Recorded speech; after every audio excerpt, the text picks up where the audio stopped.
Hello Rodney and everyone in Watch It Played land.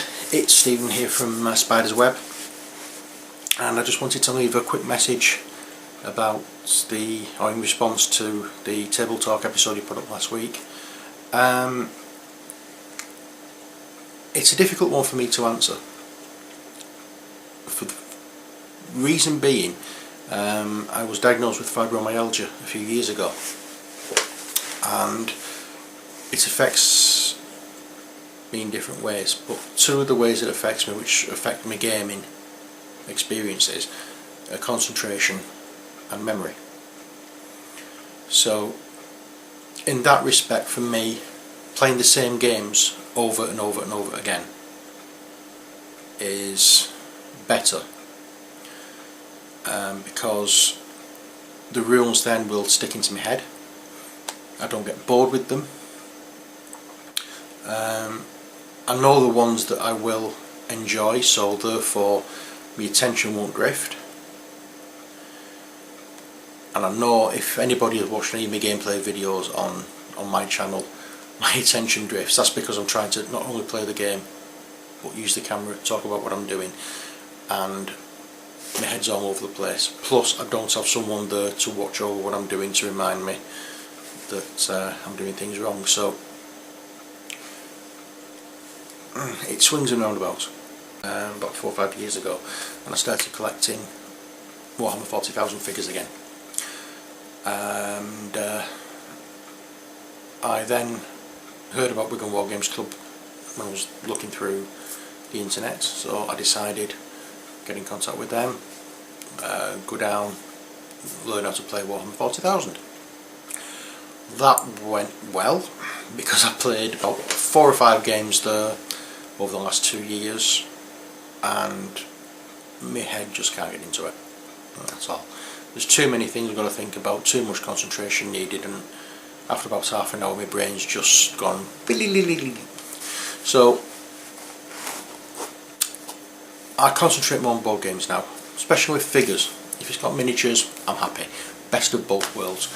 I've got the miniatures, I can paint the miniatures, and then I've got the added bonus of playing a game.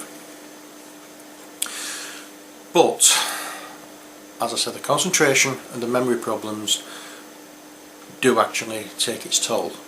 If the game is too long, too drawn out, there's too much you have to think about, my concentration level drifts and I've not a clue what's going on after a while. But I found that I do like games like Pandemic, Elder Sign, the Dungeons and Dragons adventure game system. I've played one game of Mice and Mystics, which was the first chapter of it, and loved it. There's other games as well. Dixits, Smash Up, I've got Dungeon Run. Another game I played, which I've not played for a long time, is Shadowhunters. But these are games that I could play and play and play and play and play and play. I won't get bored with them, because it's not too intense so that my concentration doesn't drift. Not too hard of rules that I forget what I'm doing part way through and have to be reminded over and over again. And the ones that I can take away and play with people who aren't necessarily gamers, who aren't necessarily interested in games, but just want to have a game of something. So I suppose, to sum up in answer to your question, even it is a difficult one to predict things, but it depends on the situation of each individual. In my situation, it's an equal mix of both, because without the knowledge and the playing of more games, I wouldn't know the ones that I like and that suit me enough that I can learn them, almost remember them, or remember as well as I can, and then take them away and play with people who aren't necessarily gamers.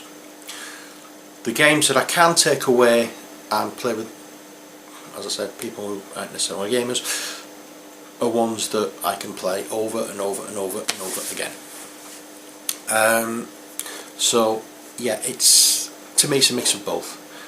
I enjoy the more games through the club, but for home it's usually the same games more often, or played more often, if you get me drift. So from my standpoint, that's how it works. So I'm going to leave it at that, because I think this is the 27th time I've actually tried to make this video, and each time I've started babbling and just gone on and on and on, so I'm going to stop now. So I'll leave it there, and I shall say take care, God bless, and bye for now.